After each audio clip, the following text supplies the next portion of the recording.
그 207쪽입니다. 207쪽 10분의 대표 사례를 뽑았는데 그 중에 첫 번째 분입니다. 다음은 선행을 함에 따라 어떻게 공덕이 얻어질 수 있는가에 대한 몇 가지의 덧붙인 사례다. 복건성, 건영의 양령이라는 사람이 궁정에서 황제를 가르치는 직위를 가졌다. 그러니까 소부라고 하는, 그러니까 삼공의 이 소사라고 하는데 대사, 대부 이렇게 태보 이런 식으로 해서 이런 이제 한 6분이 삼공에 들어가는데, 삼공에 들어가는 중에서 이제 이렇게 한 분, 벼슬을 했던 사람이에요. 근데 이분의 선조가 어떻게 살았느냐 하는 걸 보는 겁니다. 양령의 선조들은 사람들이 강을 건너는 일을 돕는 사공이었다. 누가? 조부, 증조부가, 조부와 증조부는 사공이었어요. 그러니까 그런데 양령이란 분이 이 황제의 스승이자 황제의 이게 정치 자문을 했던 분이 소부거든요. 소부가 아니라 소사. 그런 소사의 역할을, 직책을 맡았던 분인데, 그러면은 굉장히 직책이 높은 거예요. 어떻게 이런 거 보면은 이제 개천에서 용이 난 거죠. 뱃사공, 물 건네주고 품삯 받고, 물 건네주고 품삯 받고 하는 집안에서, 삼공의 인물이 나온 거예요. 자, 한번 읽어보겠습니다. 어느 해, 폭풍우가 오래 지속하여 격렬한 홍수가 사람, 동물, 집, 그리고 가재도구들을 휩쓸어 갔다. 다른 뱃사공들은 이 상황을 이용하여 떠다니는 가재도구나 돈이 될 만한 것들을 주워 모았다. 떠내려오는 소도 챙기고, 떠내려오는 돼지도 챙기고, 이렇게, 그렇죠? 그러면은 다 돈이 되는 거죠. 오직 양령의 조부와 증조부가 그런 돈이 될 만한 물건들을 무시하고 물에 빠진 사람들을 구했다. 그러니까 처음에 우리가 글을 썼을 때 덕은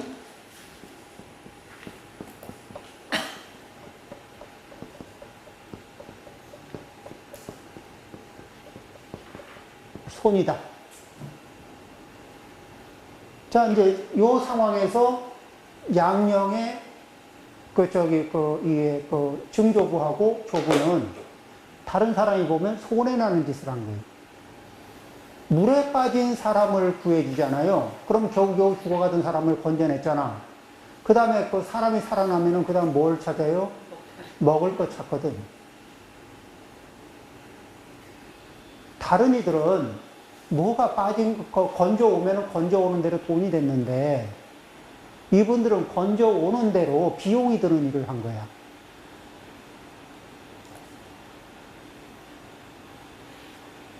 그러니까 확실하게 손해가 나는 행동을 했죠. 그것만 골라서 했어. 그러니까 주변에 이렇게 좀 현실적인 계산에 약삭 빠른 사람들이 보면은 바보 아이가. 그렇죠. 근데 이분들이 이렇게 홍수가 났을 때 이런 행동을 했다는 얘기는 홍수가 났을 때만 이렇게 후덕하게 살았을까? 안 그러면 평소의 삶이 그랬다는 얘기일까? 평소의 삶이 후덕했다는 얘기죠. 이게 덕을 쌓는 쪽에 눈을 뜨신 분들이에요. 증조부하고 조부가.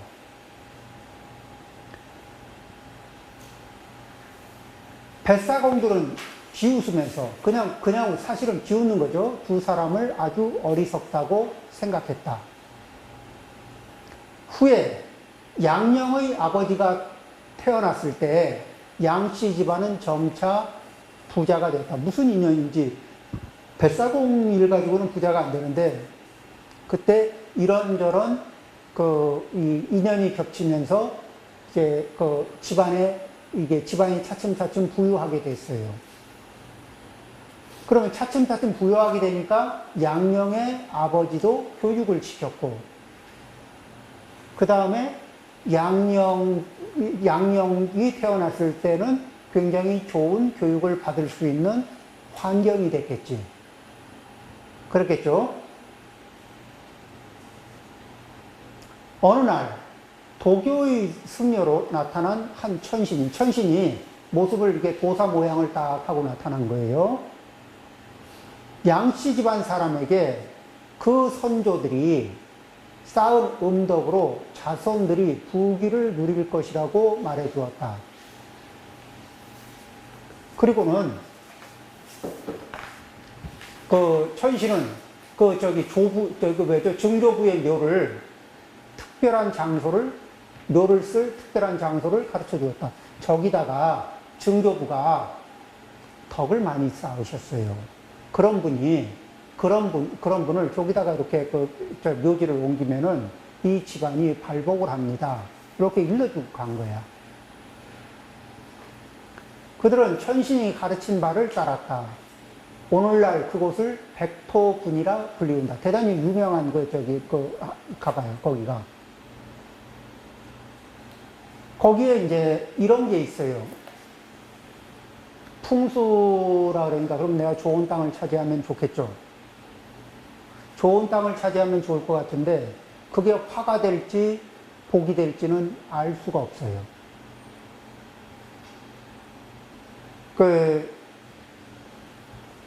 예전에 천하의 명당인데 거기 가보니까 거기에 누가 사냐면 거지들이 바글바글 사는 거예요. 근데 거기 터가 이게 복기가 가득하거든. 그래서 거기 도량을 세우니까 그건 도량은 돼요. 왜냐하면 도량은 복을 짓는 곳이니까. 그런데 그 복을 감당할 수 없으면은 일시의 복이 화가 될지 복이 될지 한번 세상에 이렇게 흔하게 말하는 로또 같은 것들이 그 사람을 복되게 할지 화가 될지 그거는 이게 복을 받아들일 준비가 안 된 사람들은 복을 수용하고 소화할 수 있는 준비가 안 된 사람들은 그 복이 들어오면은 인생 쓰나미를 당하거든. 쓰나미라는 게 한번 훅 몰려봤다가 쓱 빠져나갈 때 되고 나면 이게 일대가 초토화 되잖아요. 그러듯이 그 사람 인생에 그런 게 감당 못할 복이 훅 밀려왔다 쓱 빠져나가고 나서 보면은 인생이 황폐해지는 거예요. 그래서 이 좋은 복이 있는 터를 차지하려고 용을 쓸 게 아니라 뭐냐면은 내가 복을 지으면 그런 인연들은 저절로 찾아와요. 내 복에 어울리는 인연들은 찾아오기 마련이라고. 또 그런 복이 되면은 여기에서도 뭐냐면 복이 충분히 준비됐을 때 본인이 모르면 누가라도 와서 일러주는 인연이 생긴다는 거예요. 그런데 억지로 쥐어짜서 그걸 만들려고 하거나 자기 복이 아닌 것을 틀어서 자기 복으로 들어오게 만들려고 하면은 인과 업보의 상태로는 빚이 쌓이지. 일시에 잠시 화려하게 살 수 있죠, 빚내서. 근데 잠시 화려하고 갚을 수 없는 빚으로 길게 짐을 짊어지고 살 수가 있다는 겁니다. 그래서 이런 그런 것들에 대해서 부러워할 게 아니라 그런 것을 담을 수 있는 그릇이 되기 위해서 노력하는 것이 중요하다.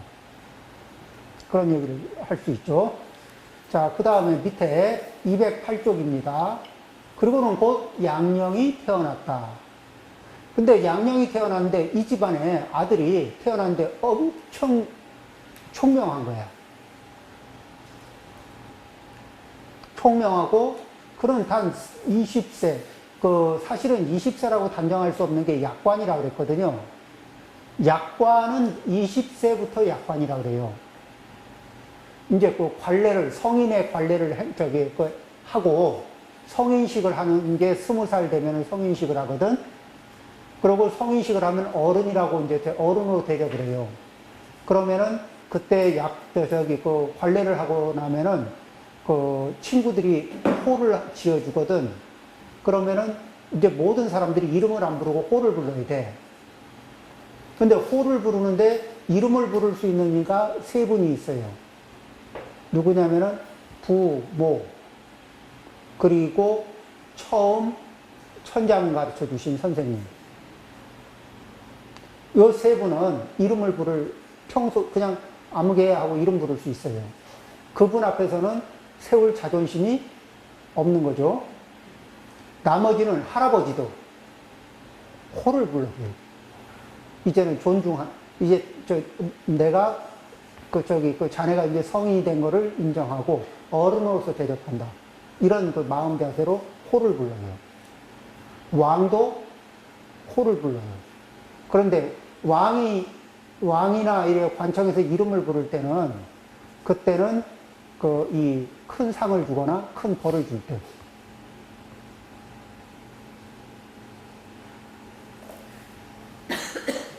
그러니까 이게, 자, 이제 그럼 20세에서 20살, 21살, 22살, 23살, 여기까지를 20살에서 21살, 2살, 3살, 요때, 여기까지를 약관이라고 쳐요.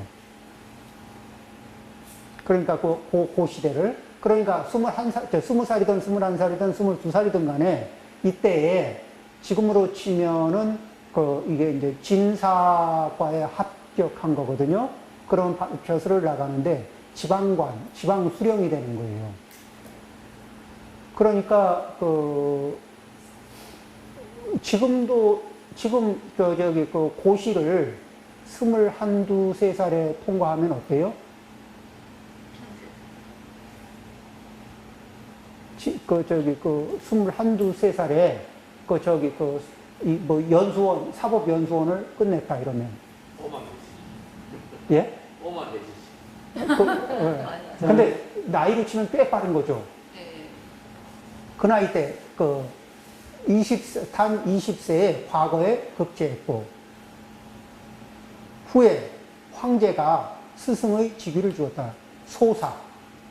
그러니까 나중에 최고의 직위, 이게 소사로서 이게 벼슬을 마쳤어요. 이분이. 그리고 황제는 똑같은 황실의 명예를 그 조부와 증조부에게까지 주었다. 그러니까 뭐냐면, 증조부, 조부, 그리고 아버지에게 뭐냐면 소부의 벼슬을 내려요. 이렇게 훌륭한 이렇게 훌륭한 후손이 있는 거는 조상의 음덕이 없이는 이렇게 나올 수 없다. 그러므로 조상이 그 음덕을 쌓아준 조상도 후손이 누리는 벼슬의 동렬로 설 자격이 있다. 이렇게 판정한 거예요. 그래서 이 나라에서 윗대까지 공식적으로 소부, 제사를 지낼 때 소부, 이렇게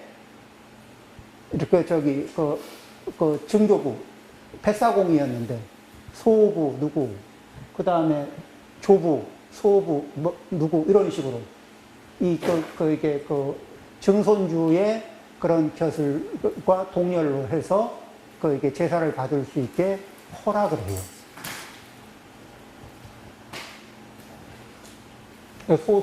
소사를 자꾸 소부라 그러네. 자, 그렇게 해서 소부라는 벼슬도 있긴 한데, 소사하고 소부는 다르죠? 자, 이제, 그러니까, 이런 상태의, 그리고, 오늘날에도 아직 그의 유덕하고 훌륭한 자손들이 번영하고 있다. 그러니까 이 집안에, 그 집안 사람들이 요범 선생이 살고 있는 그 시대에도 그 시대 그 집안의 후손들이 계속 번성하면서 복업을 누리고 있는 거를 요범 선생이 목격하고 그 사람들과 이게 그 왕래가 있고 이렇다는 거예요. 그래서 뭐냐면은 적선지가의 필류여경, 이 말이 뭔가, 이 말을 어떻게 새겨야 되느냐. 선업을 쌓은, 자, 중조부와 조부가 선업을 쌓았어요. 자, 덕을 쌓았는데, 겉으로 보면 손해를 보는 짓들을 많이 했어요. 그러죠. 덕을 쌓았고, 덕을 쌓는다는 얘기는, 이게, 겉으로 보면 손해가 나는 행동을 많이 했는데, 그렇게 하면서 적선을 하고 나서 그분들은 선한 업을 지어서 선도로 가셨을 거고, 그리고 그분들이 남겨놓은 여분의 복력이 그 후손들에게 복을 바라게 하고, 그러면은 그 집안에 자손으로 찾아올 사람이 훌륭한 사람이, 이게 업식을 가진 사람이 찾아오겠어요? 아니면 막대 먹은 업식의 주인공이 찾아오겠어요? 좋은 업식의 사람들이 찾아오고, 그렇게 해서 그 음덕을 빛낼 만한 인연들이 찾아온다는 거죠. 그런 얘기를 지금 하고 싶은 거예요.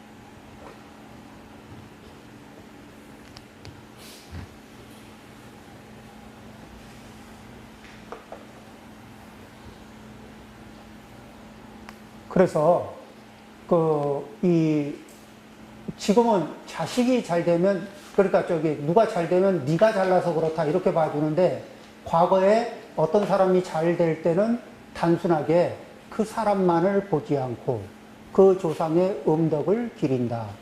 그러니까 공자님의 아버지가 이게 결혼할 나이가 됐을 때 이 안씨 집안에서 딸을 줄까 말까를 판정하는데, 그 집안에 음덕이 쌓여온 이력이 있는가 없는가. 음덕이 쌓여온 이력이 충분하면은 이제 발복할 때가 된 건데, 발복의 주인공이 내 딸의 아이면은,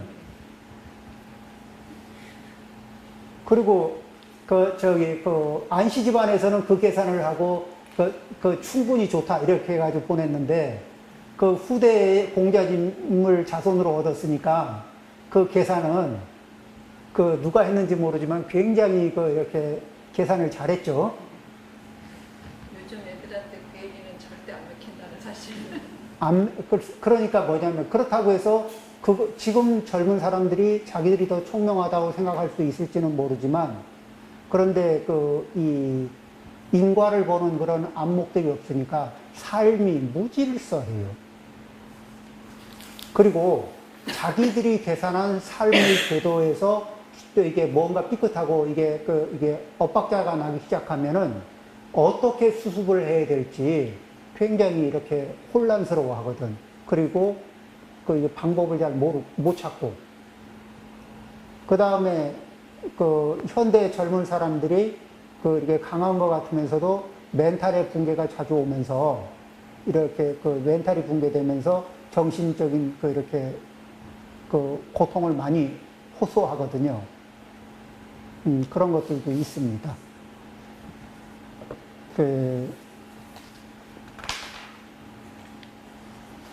이렇게 해서 이제 첫 번째 양령이라는 사람의 사례를 봤습니다. 그 다음에 두 번째 인물입니다. 절강성 은연 출신의 양자징이라는 사람이 있다. 210쪽입니다. 절강성 은연 출신의 양자징이 다른 예이다. 그는 현의, 그러니까 고을이죠. 현이면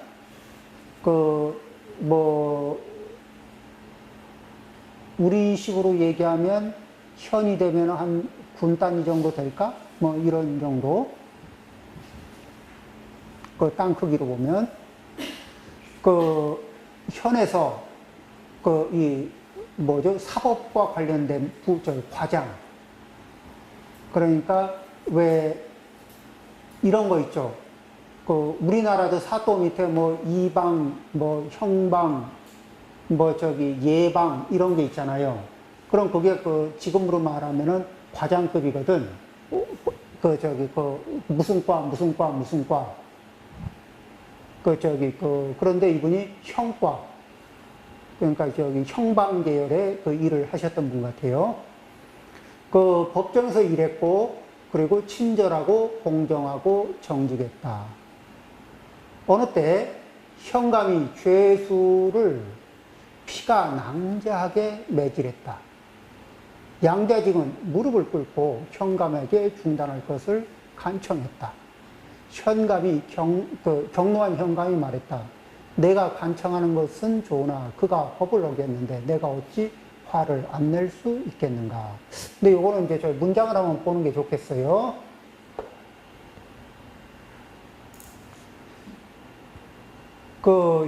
현재, 현의 이 지도자는 되게 엄숙했고, 우연히 우연히 보게 된 거예요. 한 수인을 두들겨 패서 몽둥이질을 해서 혈이 피가 흐르고 그 앞에 피가 흐르고 흥건해졌어요.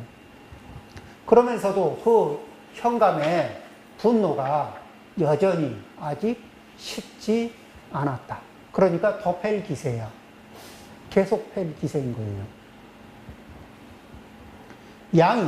양자증이 무릎 꿇고, 그리고 뭐냐면,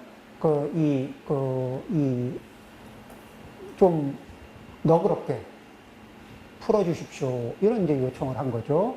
재활. 현감이 어떻게 이 사람이, 그러니까 뭐냐면 법을 어기고 또 도리를 어겼는데, 법도 어기고 도리도 어긴 데다가 이 뺀질뺀질 거짓말까지 했던 것 같아요. 그래가지고 엄격한 현감의 꼭지를 돌려놓은 거예요.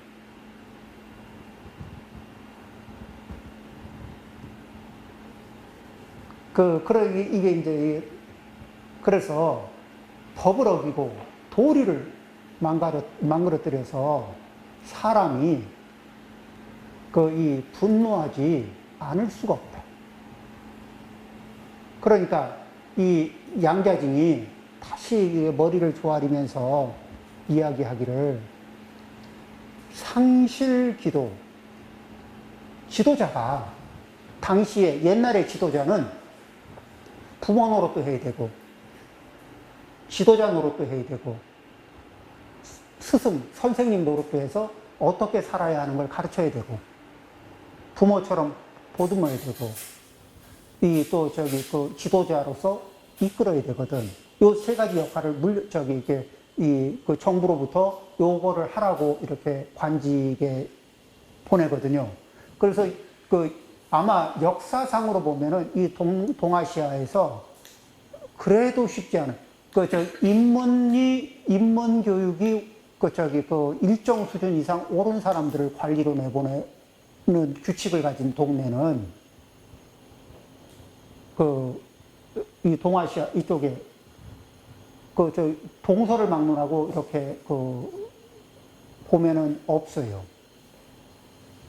그러니까 힘이 세거나 아니면 뭐 이렇게 세력이 있거나 뭐가 있거나 이래가지고 이렇게 벼슬을 하고 하는 거는 서양에 많잖아요. 그런데 인문 교양을 충분히 갖춘 사람들, 예의 도덕을 충분히 이렇게 배운 사람들이 벼슬에 나가는 거. 그런 것들이 그럼에도 불구하고 배운 것으로는 배워도 이게 성품이 이게 성품으로 소화하지 못하면은 이 겉도는 사람들도 있긴 있죠. 그래도 자,